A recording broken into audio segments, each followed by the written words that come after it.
You can go to jail for allowing him to ride something that's illegal. Okay, that is a dirt bike. That is not a, hold on. Mr. Fulbright. That is not a bicycle or an e-bike. That is illegal anywhere in public spaces in our city. Okay. Do you understand? You have informed me. Yes. Why so aggressive? Well, because we're having a lot of problems with these things, and We've had it for 24 hours. Like you and I can communicate thoughtfully. Okay. And set a good example for the young man that's watching us. Okay. I hear you. Okay. We bought this. Do you guys have a Free lock tariffs. for it? I got it in my bag. Let's lock it to the sign, and you can come in a truck or something else, pick it up later. We live in South Cove. I don't care. He's not riding it home. It's a nice day. He's walking. Okay. Or I could take it and impound it and take you to jail. We can do it the hard way too.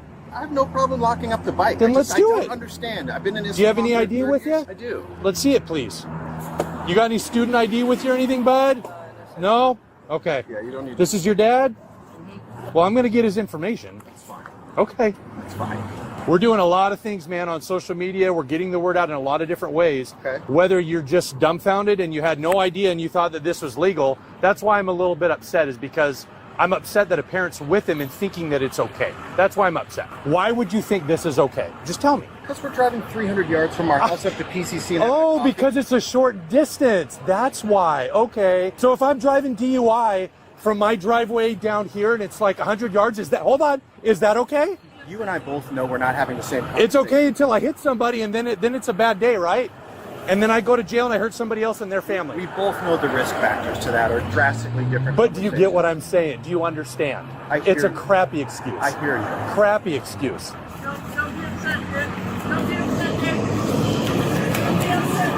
So here's the deal. If you guys cooperate with me, lock that thing up, come get it later, okay? I'll cut you all a break. I'm gonna document your names. If I catch him on this again, anywhere in the city, okay? Unless it's your private property or private property somewhere in the city, that's the only exception. Okay. Okay, then I'm gonna take it and make you guys pay to impound to get it out. Okay. And then if I can prove you knew about it, you're gonna get charged. Fair enough? Understood. Is there any questions? Hopefully it's clear as mud. It just upsets me that sounds like you did know in a roundabout way. You're telling me that you do know that it's illegal. That's funny. I have classes. This is the smallest one we could get. We bought this like months ago. The tariffs, it was on hold, waiting to come from China. That's all fine. I don't care about it. That's kids cool. Riding those big black ones up and down the street. But they're no different. They're no different in some ways. They're different in the fact that they go faster maybe than his. Okay. But it's still a dirt bike, right? It's a dirt bike, yes or no? It doesn't have pedals. Right, which means it's a dirt bike. Any officer, any common person that's going to see that, are they going to say that's a bicycle? Probably not. Correct. So that's my concern, okay? Before we clear, I want to make sure, address any questions, concerns that you aren't understanding what we talked about, because I want to make sure we understand each other. I wish the conversation could have started like this. Like that's the only part that I'm get you. confused by. Sure. I've been friends with the former chief of police here for 20 years. Okay. I've worked with half the law enforcement here in Issaquah. There's never been a reason to communicate like this over much more serious issues, in my opinion. But clearly, you demonstrated that it was a very hot issue for you. It's a hot issue everywhere. I mean, there's kids that are getting hurt on these things. I'm not saying that he's riding reckless, but we take it very, very serious, if that makes sense. So, like I said, I'm just making sure that I drive the message home on the importance that these things aren't allowed, and we need to make sure and keep them at home, regardless if it's a short distance. But regardless, anything from South Cove is not a short distance to some degree, because you got to go all the way down that straight road, past the state park, all the way past all these Costco corporations, Motel 6 to get to where you're going. So I guarantee you this is probably at least a mile out to your house. So that's not like it's a couple blocks. Does that make sense? So it's a little jaunt, but I get what you're saying. You're not going all the way into town. I hear you. But do you understand what I'm saying? That it's still a little ways away. It's still illegal, regardless of how short of a distance. Yeah. Yes, it's completely different than the bigger bike. Context. It's different than a DUI, but laws are laws, right? It's wrong. And I want to make sure that you understand the severity of that. And I'm just trying to drive that point home. If it came across a little bit brash, it did. Then I apologize. But I'm just trying to make sure that you guys understand that it's a serious issue. It's a safety issue for our community. It's a big issue right now. And so I just want to make sure I drive the point home. And you did. But okay. I think one thing we agree on is we could have both handled this differently. Sure. Absolutely. I just think they did, like, my experience with Issaquah police, Yeah. the the last couple of days has been phenomenal. Good. In hotly contested issues around cannabis and other, I've worked with the city council, Good. everybody for years and years and years. Awesome. This is the least polite conversation that's been initiated, and I think, for an example of, I didn't want him to know he doesn't need to be afraid of you.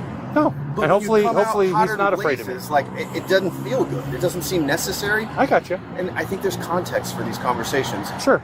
So I appreciate you hearing me out. Yeah, I'm definitely bring the car. I'm definitely hearing you out, but I think, like I said, we can both be humble and admit that we could have both handled it better. It's just if you kind of knew better, but you think it was a short distance, I feel bad for you because that's not very good. But you were humble and you admitted that sure I could have handled it better. He just got it. We're not going that far. I get all the sides of that, but still, it's like if something's illegal, don't try to teach him the wrong way to do it. Right, but You get what I'm when saying? you compare, That's all. you jump right to a DUI. Like the examples are like I could also say if I get went it. It's 31 different. miles an hour I is know. also I know. against the I law. could have used a lot of different Yeah. options. Yes. It's different, but I'm just trying to give you context that if it's illegal, it's illegal, right? So let's all try to be better, if that makes sense. That's all I'm asking. I'll give you that. All right. Sorry for the brash conversation. Do you understand? Do you have any questions on your side? No, I think good. Okay. These things are no doubtably cool, man. I mean, I get it. I was a kid. I'm probably glad I didn't have one of those as a kid. I probably would have hurt myself. But just got to ride them in appropriate areas. That's all I ask, okay? So if Dad's got a lock, you guys get home safe. You can sit in the shade. If Dad doesn't want to make you walk home, he can come get you with a truck or something. But We're just gonna hang tight and have my wife come down and get us. awesome. So there's an option. I don't want to necessarily, I know it's hot. I don't want to leave you guys stranded. But if there's an option, I prefer you doing that versus ride that all the way home. Any other questions you guys have? All right, guys. Be safe. Thank you. The man stopped in this police encounter is Jake George, a local family man and small business owner from Issaquah, Washington. Jake was simply spending time with his son riding together through their neighborhood on e-bikes when Issaquah police officer Matt Fulbright noticed Jake's son riding an illegal electric dirt bike. According to Issaquah police, the city has seen a major increase in electric dirt bikes being used improperly, ridden across parks, fields, sidewalks, and public roadways. Police say some riders have damaged property, ignored traffic laws, or even fled from officers when attempts were made to stop them. Law enforcement has made it clear. This isn't just annoying, it's dangerous and illegal. Police have warned that electric dirt bikes used illegally can be impounded, and parents could even face criminal charges for allowing their children to ride them on public roadways. These bikes are often mistaken for e-bikes, but they are not the same thing. Electric dirt bikes have no pedals. They are controlled entirely by a throttle and can reach speeds of up to 55 miles per hour. Because of that, they are not street legal. The only place these bikes are allowed is in designated dirt bike areas. Officer Fulbright has spoken publicly about electric bikes during a podcast. Here's what he had to say. A hot topic right now around Issaquah is electric bikes, specifically electric dirt bikes. Yes. Do you want to explain the difference? Sure, yeah. So it's funny you mentioned that because I think everybody just, calls them e-bikes, but they don't understand that technically, yes, there are electric bicycles, right? And it's easier just to say, oh, it's an e-bike. It's an e-bike. But there are some huge differentiating issues between, a electric bicycle with pedals on it that you can move versus a electric dirt bike, right? That can get up to speeds of 50 miles per hour. Ultimately, Jake and his son were cited for a civil infraction, essentially a ticket. No arrest was made, but that's not what has people talking. What sparked widespread reaction online was Officer Fulbright's demeanor during the stop. Comments have flooded social media with statements like, "This is why people hate cops," and "Why is the citizen the one de-escalating the situation?" And that raises a bigger question. This case isn't just about electric dirt bikes, it's about police de-escalation. Here's what Jake George had to say about the encounter afterwards. Well, I'm the dad that's in that video, and I think it's time we have an update on what's going on with this little e-bike here.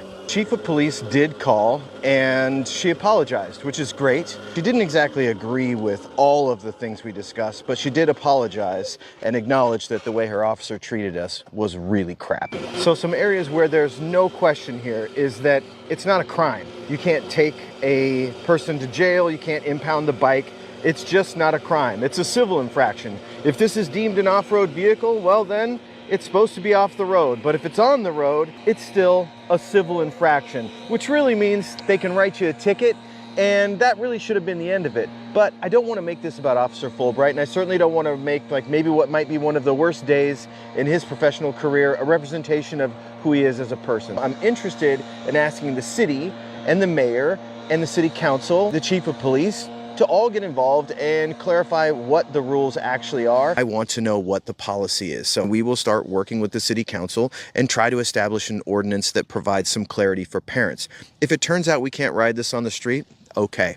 I can live with that. I'm not calling for people's jobs. I don't want to go flog Issaquah PD's feed right now. I don't think that's going to be helpful for us, but I do think it's perfectly reasonable that we ask for a sensible update and figure out what the hell's going on in this little town. Now, the real question is, was Officer Fulbright enforcing the law appropriately given the circumstances? Or did the situation escalate unnecessarily? Drop your thoughts in the comments below.